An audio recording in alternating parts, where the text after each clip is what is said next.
Before I get started, I'd like to kindly ask that you hit the like button and please subscribe to the channel for more content just like this. So after the villain reveal last week, the one who was behind the scenes pulling all the strings, they basically followed that up with an episode that was designed to fill in all the gaps in Wanda's story. So we have Agatha bringing Wanda on this Christmas Carol-esque journey through her life, and we get to see different moments of her life where she experienced many traumatic things.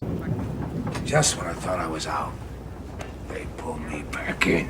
There were some nice moments as well, one of them being when she was very young, and we get to see the origins of her love for sitcoms. Basically, this implants the idea that sitcoms reminded her of a time in her life that was much simpler, before all the trauma. So it makes that much more sense that she would recreate a sitcom in her fantasy world when she wants to escape all that.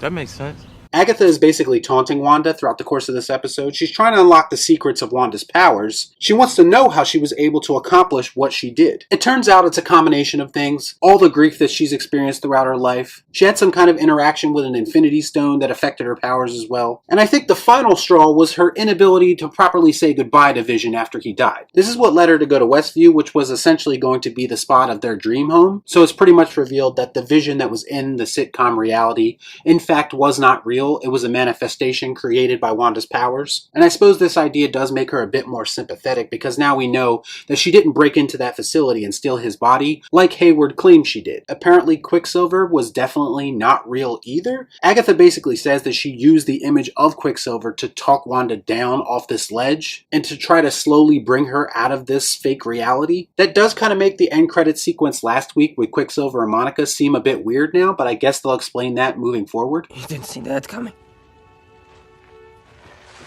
There was a lot of mystery surrounding this show from the very beginning, and I feel like this episode took some of that mystery away. Now, I understand that you can't drag that out forever. From a storytelling perspective, you need to progress the story, obviously. But as far as this episode goes, I don't know if it was 100% necessary for them to show us all these moments in Wanda's life that we kind of already knew about. They just set up a lot of intrigue in the past 3 episodes, and I thought they were the best 3 episodes of the season by far. But by the end of this episode, that intrigue wasn't quite there as much for me.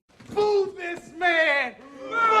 Don't get me wrong, all these emotional moments in this episode were really well done and well acted by Elizabeth Olsen. I just feel like everything they tried to tell us about Wanda, we've already naturally deduced about her throughout the course of this show and all the movies that she's been in. I guess what I'm trying to say is this episode felt like it was trying to spoon feed us a little bit too much information. I mean, you got the new villain who you just introduced in the last episode.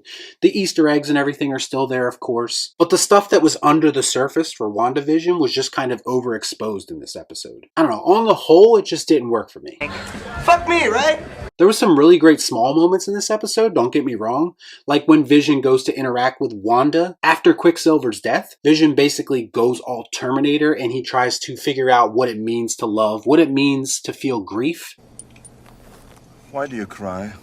And this is obviously the beginning moments of their relationship and what kind of opens Wanda's eyes to make her look at Vision in a different way. In the post-credit sequence, we do get a reveal that does make things a bit more interesting by the end of the episode. Basically, it's revealed that Hayward has rebuilt Vision and he's intending to use him as a weapon against Wanda. I think that could be an interesting dynamic considering Wanda is just now starting to accept the fact that Vision is gone. So for him to come back now while she's already dealing with the threat of Agatha, I think this could make for an interesting conflict to finish off the show. So there was elements of episode 8 that didn't work for me, but let me know what you thought about it in the comments down below. As always, please like, comment, share, subscribe to the channel, hit that bell for notifications, and I'll see you next time right here on Real Shift. Thanks for watching. Peace out. Y'all be cool. Shut up.